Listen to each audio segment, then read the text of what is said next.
sing a lover's chorus. Don't send everyone screaming from the forest. Please, sing it well and try to stay in tune. Of course, it'll be as howling to the moon. Here's our favorite. We'll try not to spit. No, we're just kidding. Sit, sit, sit, sit, sit.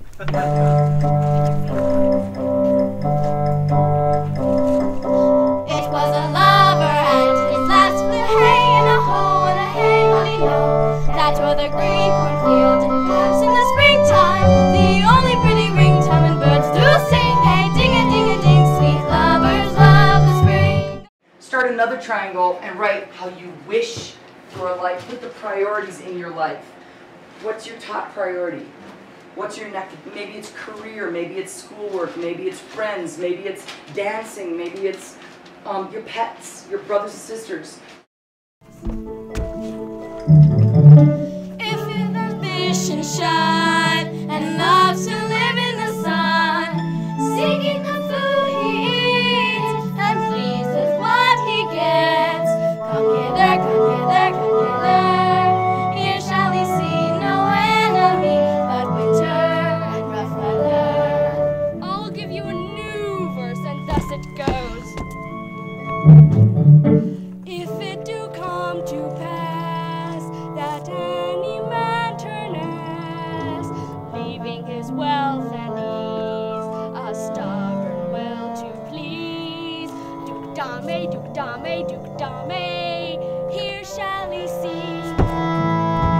Rose fools is he, if he will come to me. Duke Dame? Yeah, what does Duke Dame mean? It is a Greek invocation calling fools into a circle. Oh! My name is Johann McKay. I'm Linda Miller. And we are the teachers for Shakespeare's World down here at Hummingbird Hollow. Our passion, I mean, I know my passion is to act, and also my father raised me by taking me to Shakespearean plays. So part of the reason that I find this class so exciting and exhilarating is because when I was little, I thought, oh, Shakespeare's boring, this is terrible. And then as soon as Dad brought us into a real theater and I saw actors on the stage, I thought, oh my gosh, this is the best thing ever, you know? So I want to try to help kids overcome that hump of, oh, Shakespeare's boring, or this is, you know, what it is, and really let them not only speak the words of Shakespeare themselves, but we take them down to the Old Globe so they can see professional actors perform Shakespeare too. And it gets very exciting and exhilarating. It opens their minds and certainly opens their voices and helps them with their performance. Mm-hmm. Yeah. We love it. We love it, right? Yeah. She's my inspiration. So. Oh, come on. Linda and I also perform in LA together occasionally when we're very lucky. What we do here in Shakespeare's World is we teach the kids about the life and times of Shakespeare first, little Shakespeare, and so they get a personal experience of what it would be like to grow up as a child in Shakespeare's world, and also what it was like when he became a teenager and then grew up. And this is a great foundation for understanding all of Shakespeare's plays, where he was coming from and what the world was like back then for him. After the first day of teaching them about Shakespeare's life, we get into teaching them about the story of the play that we're going to go see down at the Old Globe in San Diego. So that'll be tomorrow. We get to teach them all about As You Like It, which is what we're doing this year.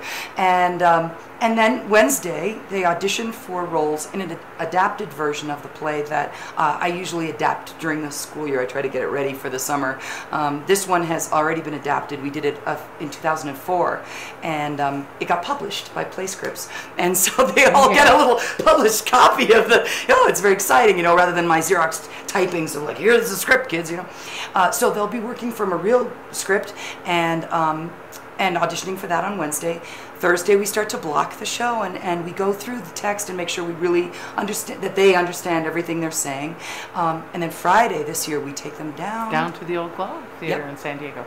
We've done Hamlet, Macbeth, Merchant of Venice, Julius Caesar, Cymbeline. We've done A Midsummer Night's Dream. Tempest. The Tempest was so lovely. And As You Like It Before, of course. And Romeo and Juliet.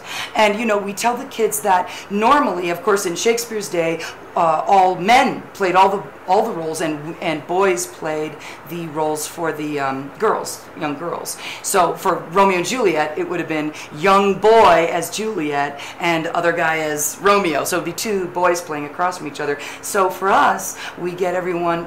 We say the girls can play whatever they want. But it is really thrilling to sit with the kids. Seeing live theater at the Old Globe, Shakespearean theater at night, surrounded by adults who are seeing Shakespeare, and have these kids get every joke, understand every plot point, gasp, appreciate, laugh, clap. They really understand the show, and I think sometimes more than the audience members Definitely, do. yeah. You know, Yeah, when yeah. you study it carefully, it's amazing what you can get out of it in the moments that you can really appreciate even more.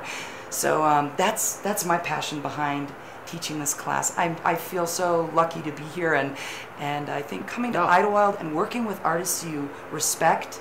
I mean, we have a wonderful, also a musician and a composer and a pianist who creates background music for us, and the songs. As You Like It, this year's play, has more songs than any other Shakespeare play, and so the kids are going to be singing original music in the woods, in costumes. Yeah.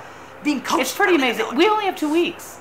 2 weeks with the kids. So it's pretty amazing, the transformation. I think that's the beautiful part of this process for me is watching them learning and thinking and using, you know, their intellect, and then all of a sudden they get the characters in their bodies, and it transforms them, and it gives them self-esteem. And that's the part, and I might cry because when you see some of these kids that are just, you know, they've got the potential there, and they just never realized how.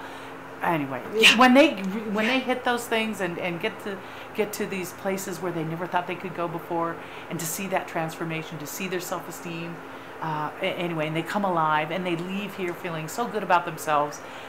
That for me is why I do it.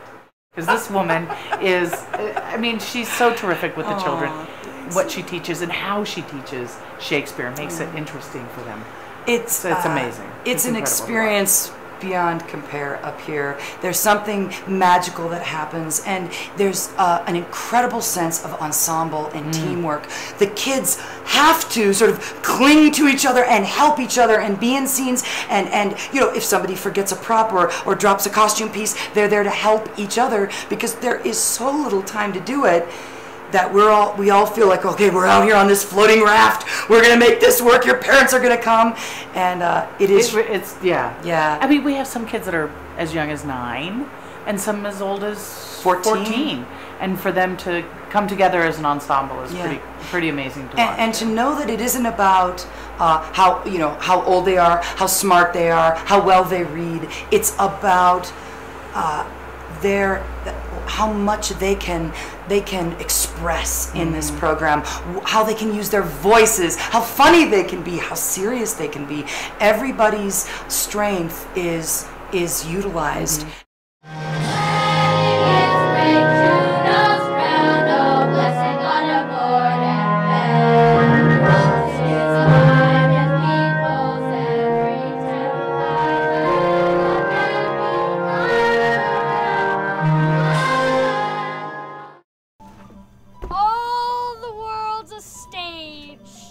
And all the men and women merely players. They have their exits and their entrances, and one man in his time plays many parts.